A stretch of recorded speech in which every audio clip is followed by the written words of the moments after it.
Hello friends, today 350Z with the turbo, which doesn't matter for this video. We've got Z1 bushings to install on the front end, as you can see. Excellent stuff there.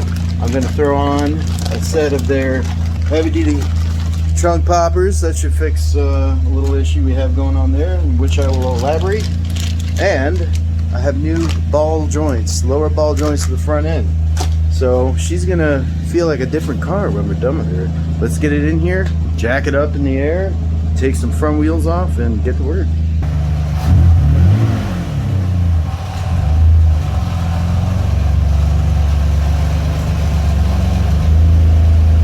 Now, I don't need to pop the hood for today's festivities, but that's not going to stop me from doing it anyway, just to make sure the engine's still there. Let's give it some speed up. So I've got it up under the pinch weld on that side. Gap number 2 enters for chat.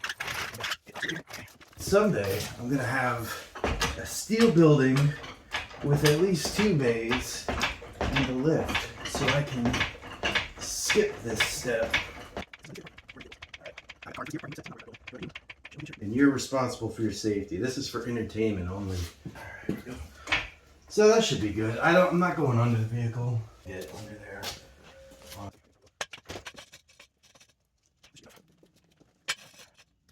Okay. You don't want to leave it on the jack.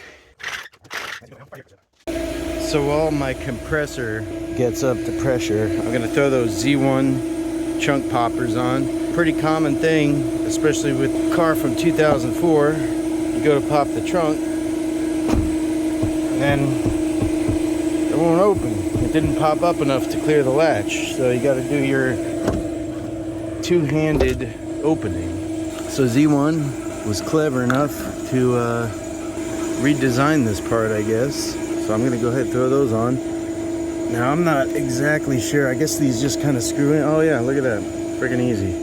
So I'm guessing the spring tension on those over time just kind of gets a little tired of doing its job. But yeah, this is simple. This is just a little, it's got these dog ears on it, and it twists in, and you call it a day. I'm guessing the Z1s will be just as easy. Here's our new part. We got straight from Z1 out of Carrollton, Georgia, just up the road. Ooh, we got our little Z guy on there. I'm not sure why they give us 2 washers. Now I could go ahead and read the instructions, but I'm just gonna kind of assume it goes on like that. Let me know if I'm doing that wrong. All right, get her in, twist. Yeah, so there's a little bit of slop in there. I'm gonna put both washers on. And slop, I mean, when I screw it in, I can kind of feel it jiggling. So I think these 2 washers will help this seat be nice and snug once it's installed. Although I don't know how that's gonna even catch. Oh God. Yeah, that's not gonna work. So 2 washers is too much. I think they may be different thicknesses. This one looks a little thicker. See, we'll get it right on our 3rd time. 3rd time. There it is. That's nice and snug. I like it. I'm gonna do that times 2. So yeah, if you've got a little less clearance on your vehicle, I would say this smaller washer. Subtle differences, but it's a little bit more thin. It's got a hole in it too. That might be money for you. Easy. Let's try it out. There we go. Check that out. Oh yeah, that is nice. Let's do that again. So as you can see, we got our trunk. Got my hands full of groceries. There it is. And look at that. Right out of the gate, I'm gonna say that was a good way to spend 30 or 40 bucks, whatever. Nice, we can cross that off our list. Let's get these wheels off.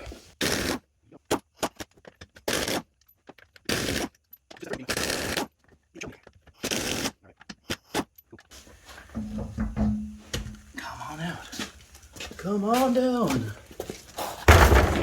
Today, what we will be doing is getting our flashlight. All right. Oh, these brakes need some load, don't they? We've got some bushings that are going to be installed. There's a shock one. I think that's going to be down in that control arm in that hole. There's a bushing on that end, and I think there's one for this, like this radius arm. But we're also replacing lower ball joint there. That's time. So when in doubt, sort it out. We have front compression rod bushings. Got our front shock mount bushings. I think these go on the bottom. And then these are the inner lower control arm bushings. I know where these go. That's on the inside connection point of our lower control arm. And then of course sitting pretty back here, we've got our lower control arm ball joints. Before I tear into this, I'm trying to mentally see where everything goes. And the question is these two right now. Let's see if we can find a compression rod. It's a rod that compresses. Pretty sure it's that guy, but I want to be sure. I know that's got to be it. The compression rod bushings. I'm going to research behind the scenes and make sure I've got that right. But I have a feeling that's it. To get all this stuff off, my plan of attack here, I gotta disconnect the Swaybar. I'm gonna disconnect the shock, disconnect the ball joint, which means I'm gonna have to disconnect the upper control arm and pull the caliper off. Gotta disconnect the tie rod, and I gotta disconnect, what do they call it? Compression rod? Whatever. So this is a good bit of disassembly here, and suspensions can be intimidating. So I'm gonna try not to get intimidated as I do this. Man, I love this tripod because now I feel like I can make better videos for y'all. Got my impact gun here, loaded with a 14mm, so that I can remove the caliper. And there she goes. And this should just pop right off. Without a fuss. If I need a pry bar, I'll get one. And I'm probably going to tie this out of the way so that it's supported and not hanging by the brake line. I got some old Romex wire. I removed the Romex sheathing. Now, I'm trying to think, if I keep it, what's going to remain in place? I'm going to tie it to the upper control arm. That's done. Oh, bye, brake pad. See you later. Like that. Keep it out of our way. Put our pad back on as well.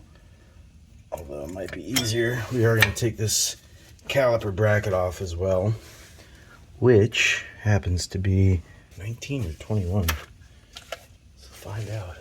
Once we get this bracket out of here, it's 22. Fudge. Yeah, 22.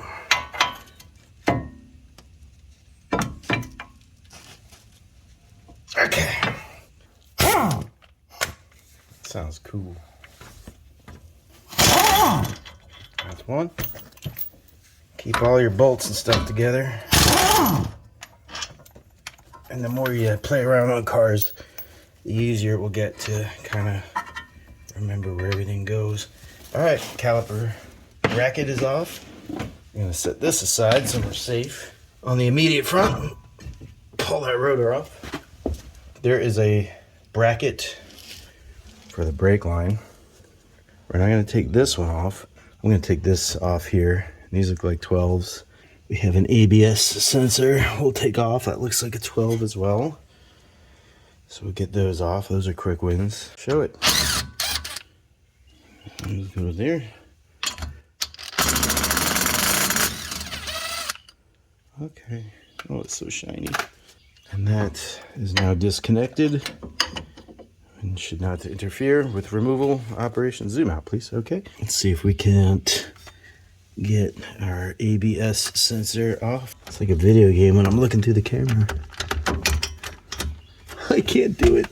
Give me a little more steering angle. See, that's why I need that drift suspension. This may be done the old-fashioned way. Get a ratchet.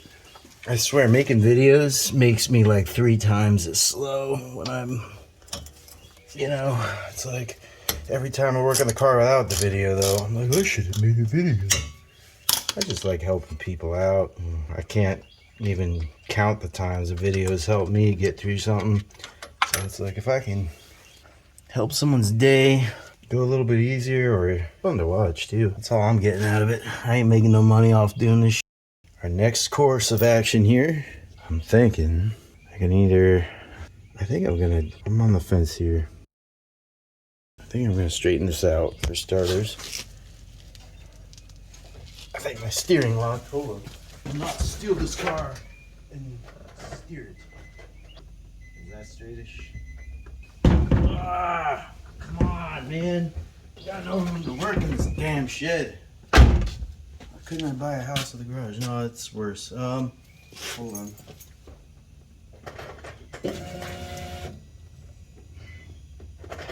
I love Z cars. I think what I'm gonna do next, I think I'm gonna take the shock off. I think that's gonna be next. Shock, Swaybar link, tie rod end, and then I'll fuck with the upper control arm knuckle bracket. We got a shock bolt here. This is a classic example of a 19mm. Oh, it's not 17. Are you technician A or technician B? So 17. I feel like it was 19 on the G. Huh, whatever. It's like, nah, I ain't coming off.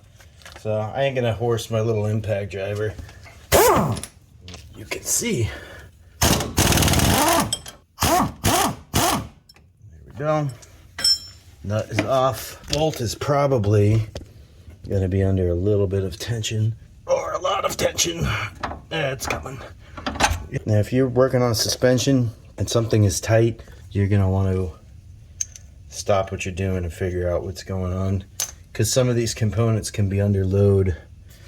That means there's a lot of energy stored up, and especially with shocks, you know, springs. So be careful.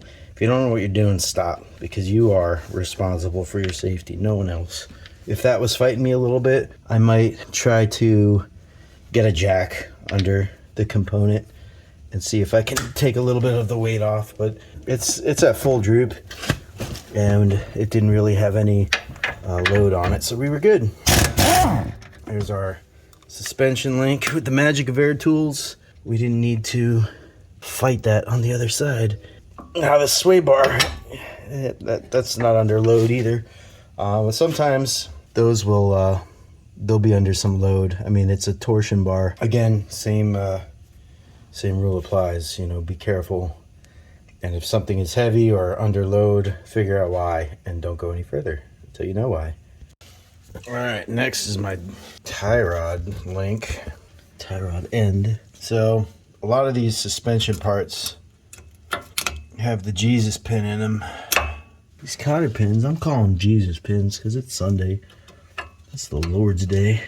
These cotter pins, you got to take them out. And sometimes they're a bit of a pain, as this one is proving to be.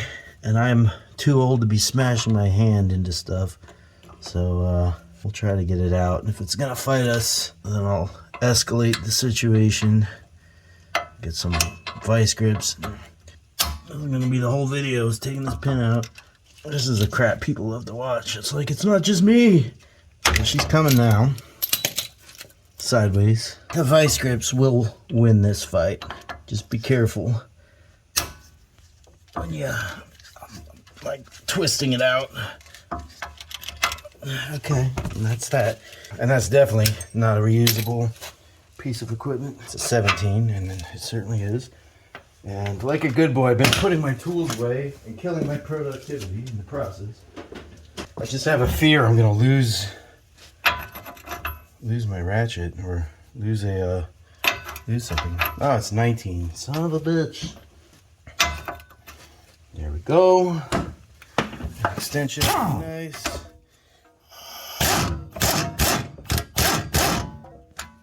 Yeah, hold on. I'm gonna get an extension. It's a funny angle. Wobbly bit on there. Just give me a clearance over this dust guard. Oh, yeah. That's off. Got a washer on there as well. You can gently tap this off and see if it's gonna come out or not. Where'd my nut go? There it is. Otherwise, I have a separator if it's gonna be a problem. This is a heavy duty hammer, so I'm gonna go easy. I don't wanna deform threads. I should just pop it out. There it goes. If it was really gonna fight me, I'd get the torch out. Nice, helpful habit. Put your hardware, when you've got something threaded like this with a nut, you can just kind of keep it together. I need a new tie rod end link. That's not good. Tie rod end link. Add to cart. Fun and games. We're gonna go ahead now. I think I've got this knuckle. We've got this holding it on. The compression rod holds it on. Lower control arm holds it on, and then we have the upper control arm attachment point. I'm just trying to think to myself if there's an advantage taking one off first versus another. I think I'm gonna take the lower control arm side off first. I'm really upset over this tie rod end. This is terrible. It's terrible. Feeling this yet? All right, it's the same thing. Got another cotter pin. Welcome back, cotter pin. Just trying to get it nice and straight to see if I can have a easy time removing this, or if it's gonna be another vice grip adventure. Spoiler alert. Ooh, hitting the camera. Give me some room, bro. Oh yeah, come on.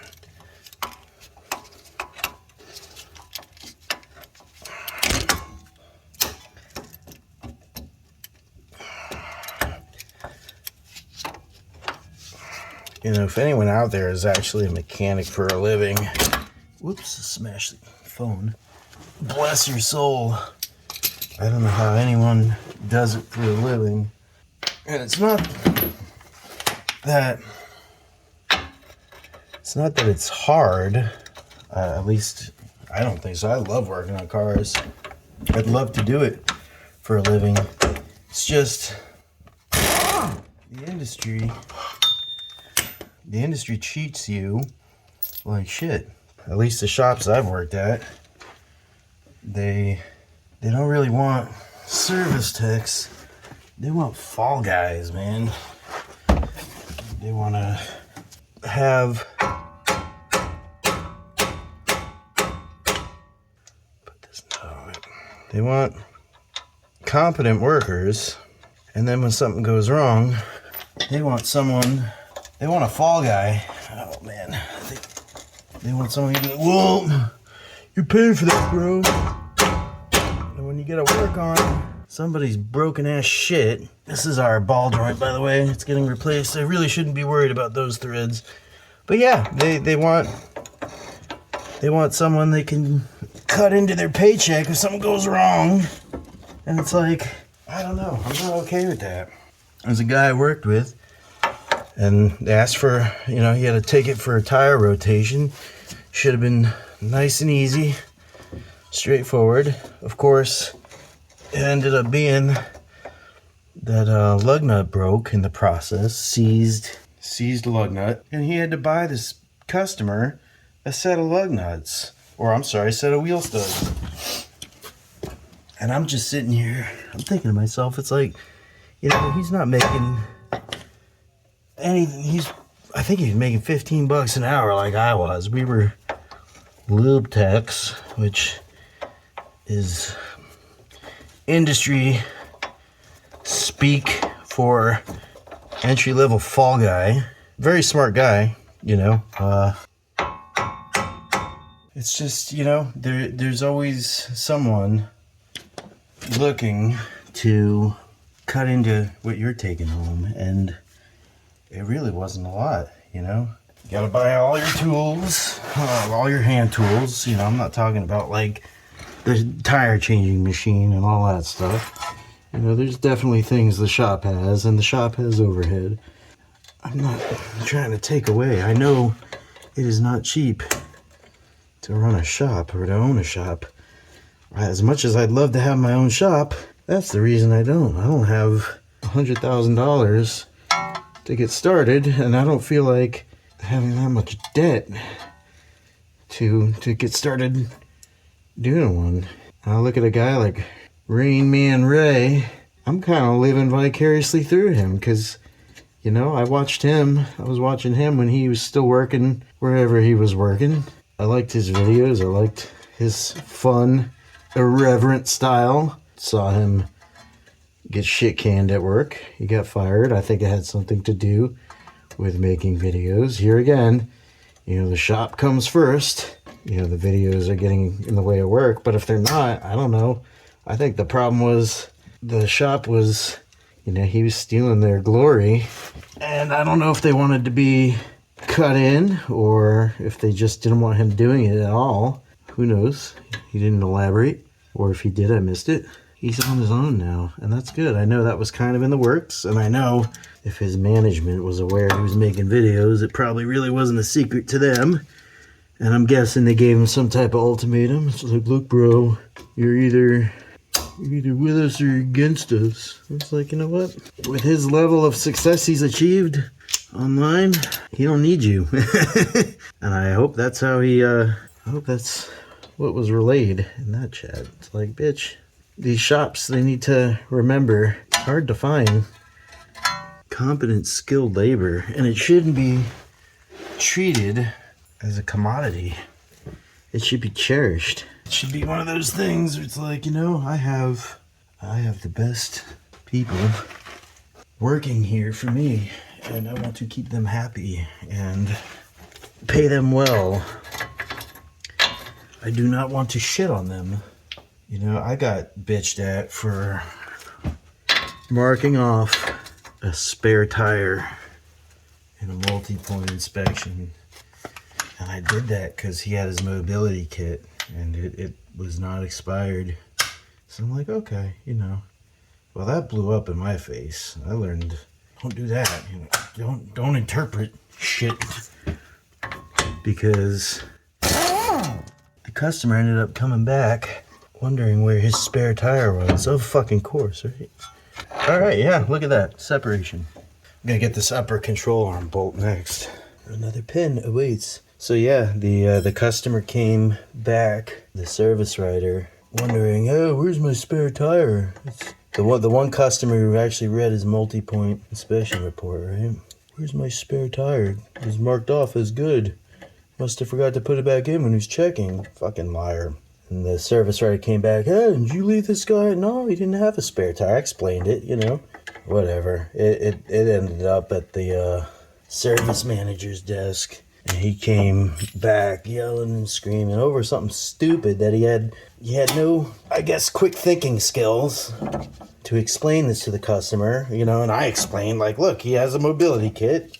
It was there, marked it off. It's functionally a spare tire, is it not? Yeah, it's debatable. But, whatever. If anyone ever does that again, you're buying him a spare tire. It's like, whoa. I hope nobody marks clutch off on your multi-point for an automatic. You're buying him a clutch. Like, it's the stupidest thing. They didn't have a clutch. They don't have a spare. Like, alright. Woo, that felt good. But yeah, it's that kind of shit that you're gonna lose talented staff when you're a service writer, or I'm sorry, when you're a service manager who doesn't know how to do anything but be whining and complaining. If you don't know how to wrench on something, you can shut the fuck up right now. So here is our steering knuckle in all its glory. This would be our wheel bearing. Since I have to I may order wheel bearings because I have to do that tie rod link. Here is our lower ball joint. We'll be replacing that. It's held in with a snap ring, and I got some service tools to help make life easy. Before we tear into that, however, I'm gonna finish removing these additional suspension components, the lower control arm, and our, what do they call this, a tension rod? I don't know, radius arm. We got a bushing that's gonna go in here, so let's do that now. I'm just wondering, this feels like a nut. I'm wondering how that comes out. I'm gonna look at this for a second. So I'm gonna go ahead and order wheel bearings and the tie rod outer ends so I can do this job, but I just found this amusing. I can upgrade my shipping for double the money and get it a day later. What do you all think I should do here? All right, because I am privileged enough to own the greatest truck known to mankind, the 1999 F250 with a 7.3, I don't have to daily drive my Z. So I went ahead, I'm ordering the tie rod outer links, I'm ordering wheel bearings. So I'm gonna leave her disassembled so I can put those parts in and have a nice fresh start with this vehicle. I love second chances. In the meantime, I'm gonna finish taking off this lower control arm, and then I'm gonna go ahead and start the other side.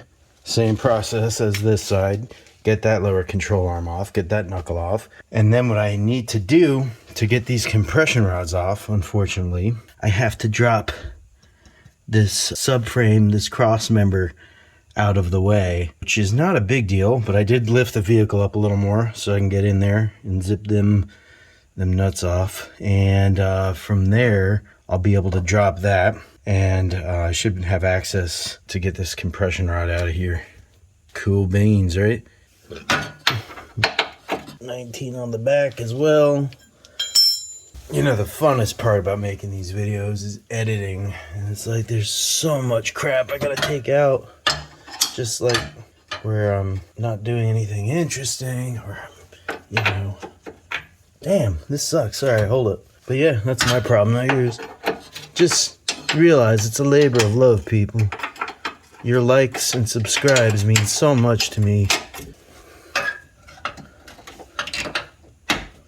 Oh, man. Probably gonna need a breaker bar. So, normally, I probably make a little more effort to try to get air tools in here, but I wanna move forward. There's nothing a good breaker bar can't help you with. Alright, now that we're loose, we can switch to the ratchet. This is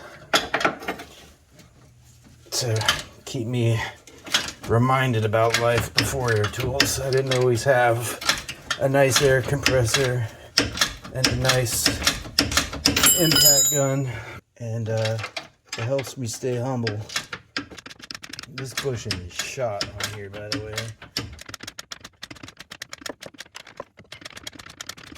Lots and lots of threads. You can never have enough threads. Road goo does not make hand finger removal easy. Alright. There. That's out. And put this in. Okay. Now let's take a look and see what we're dealing with. We got a bushing that's going to go in here. We got a bushing that's going to go in here. So that is where we sit with this. I'll get to this in a minute. I'm going to go ahead and start on the other side. And then once I've got the other lower control arm off and I'm at the same stopping point, I'm going to drop that subframe bracket. I figured I'd shoot some B-roll that I can speed up while I do the other side.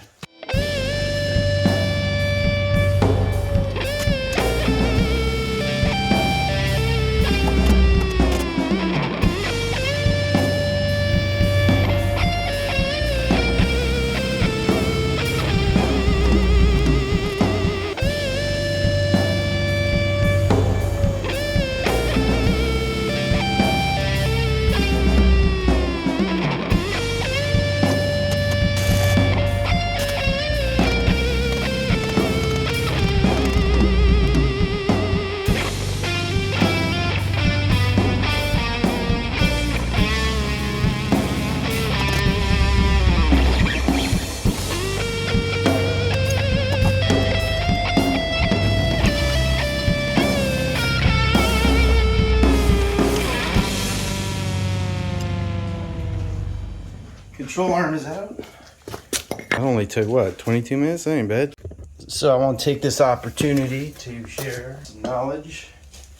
This cross member has a bolt that goes all the way back here on a flange, And that's where my jack stands are presently located. So what I just did, I moved my jack stands back so that I can clear those bolts, get those bolts out. Otherwise, you're not going to be able to get the cross member out. So here's our cross member. Comes all the way back. But it's got this bolt that comes back here. And this is all attached. So you're going to need to get that out. And there's a nut in there as well. So we should be golden now. Hey Siri, let me try. So we got a bolt, 1, 2, and this nut here is actually why we're taking this off, so that we can drop this down and get our compression rod out. So there's a nut there, bolt, bolt, bolt. So 1, 2, 3, 4, 5, 6, 7, 8, 9, 10. I count 10 fasteners. And I don't think, no, the steering rack is not attached to this. So essentially, I'm gonna get all these fasteners out. I'm gonna keep these on finger tight so it doesn't fall on me when I'm under here. And then we'll get our jack and get this subframe out of here. So let's do it. All right.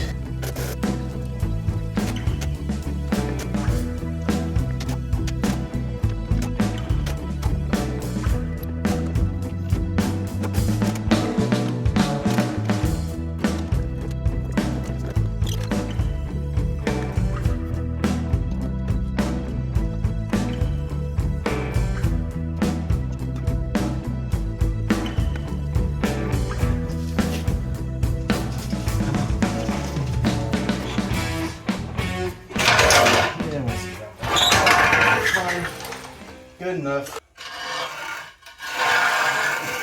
And this thing can take a whack or two last I checked. And now we can freely remove our compression rod.